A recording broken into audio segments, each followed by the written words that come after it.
Nang makatapos magmisa si Padre Salve, napansin ng lahat na matamlay siya at inakalang may sakit. Walang imik siyang umakyat sa kumbento, naraanan niya ang ilang manong at manang na naguunahan sa paghalik sa kanyang kamay. Ngunit hindi niya pinansin ang mga ito, bagkus ay pinagpakitaan niya ng pagkayamot.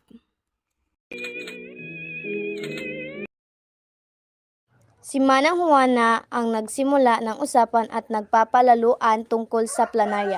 Sinansala siya ni Manang Rupa at sinabi nito na isang planaya lamang ay sapat na upang makahango ng isang kaluluwa sa purgatorio.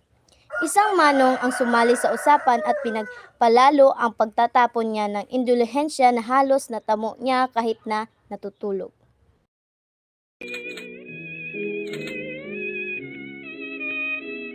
Napag-usapan kung sino ang nais ng mga manong at manang na magsermon sa kapistahan ng bayan.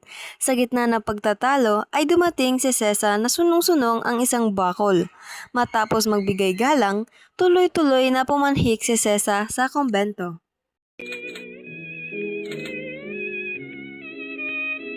Kinakabahan si Sesa habang umaakyat ng hagdanan. Iniisip niya kung ano ang sasabihin sa kura upang may pagtanggol ang kanyang anak at mapaglubag ang galit ng pari. Malugod niyang binati ang dinatnang utusan at sakristan, ngunit hindi naman siya nito pinansin, gayon din ang tagapagluto. Nagpakita sa kanya ng panlalamig. Maingat niyang inayo sa isang hapag ang kanyang dalang sariwang gulay. Maari bang makausap ang pari? May sakit. Si Crispin po ba ay nasa sakristiya? Si Crispin? Nasa inyong bahay. Huwag na ninyong ipagkaila. Si Basilio ang nasa amin, ngunit si Crispin ay naiwan dito. Ipig ko sana makausap ang aking anak. Totoo ngang naiwan dito. Ngunit nagtanan matapos makapagnakaw ng maraming bagay. Iniutos sa akin ng kura na ipagbigay alam ko sa Guardia Civil, kaya't marahil ay naparoon na sa inyo upang hanapin ang mga bata. Hindi nakapagsalita si Sisa sa narinig. Mabuting asawa kayo at masasama ang inyong anak tulad ng kanilang ama. Ang maliit ay magiging masahol pa sa ama. Napaupo sa isang bangko at humagulgol ng iyak si Sisa sa paratang sa anak. Kinailangang ipagtulakan pa si Sisa bago napababa sa hagdan. Tinakpan ng pamindong ang muka at pinigilan ang paghikbi. Matuling lumayo na walang may nais gawin.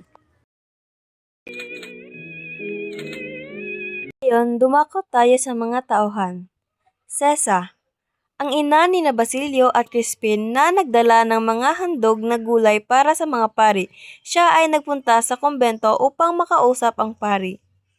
Ngunit nalaman niyang may sakit ito at hindi siya mapapansin. Tagaluto sa kumbento. Isang tauhan sa kumbento na nakausap si Sesa. Siya ay nagbalita kay Sesa tungkol sa pagkasangkot ng kanyang mga anak sa pagnanakaw ng 2 onsa at nagbigay ng malasakit sa salita tungkol sa kanyang pamilya, Crispin at Basilio. Ang mga anak ni Sesa na nagbintangan ng magnanakaw at tumakas dahilan upang sila'y habulin ng mga gwardya sibil. Padre Salve. Isang pari na nangunguna sa misa ng araw na iyon, siya ay matamlay at hindi nakapagbigay ng sigla sa kanyang paglilingkod dahil sa kanyang mga sakit. Mga matatanda. Mga residente ng bayan na abala sa pag-uusap tungkol sa nalalapit na pista at sa pagbili ng indulgensya para sa kaligtasan ng mga kaluluwa sa purgatorio. Ngayon, dumako tayo sa mga talisalitaan. Osesero o osesera, taong mahilig mangialam sa buhay ng iba. Indulgensya, isang kaluwagan ng ibinigay ng simbahan sa mga parusa sa purgatorio kapalit ng mga dasal o donasyon. Purgatorio, isang lugar o kalagayan ng paglilinis ng kaluluwa bago makapasok sa langit, ayon sa paniniwala ng Romano Katoliko. Pesta, isang pagdiriwang na ginaganap bilang paggunita sa patron ng isang bayan. Kumbento, tahanan o gusali kung saan naninirahan ang mga pari o madre.